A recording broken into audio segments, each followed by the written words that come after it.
ଦରମା ତାଙ୍କ ଇନ୍ସୁରାନ୍ସ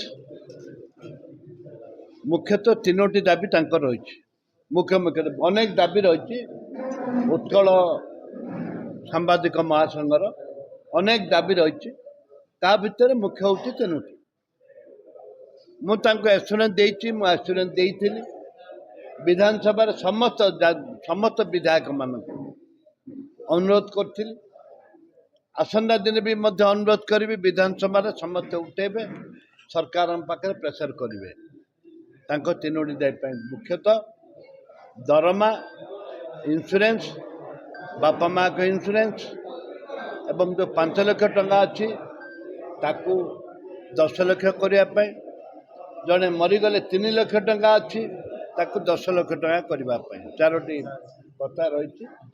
ତାକୁ ଆମେ ନିଶ୍ଚିତ ଭାବରେ ବିଧାନସଭାରେ ଉଠେଇବୁ। ପେନସନ୍ କଥା ବି ରହିଛି। ପେନସନ୍ ତାଙ୍କୁ ଯେମିତି ମିନିମମ୍ 5,000 ଟଙ୍କା ପେନସନ୍ଠୁ ଆରମ୍ଭ ହଉ ଏ କଥା ରହିଛି। ତାକୁ ଆମେ ବିଧାନସଭାରେ ଉଠେଇବୁ ଏବଂ ସରକାରଙ୍କ ଚାପ ସୃଷ୍ଟି କରିବୁ ଯେ ଦେବା ପାଇଁ ନିହାତି ଭାବରେ।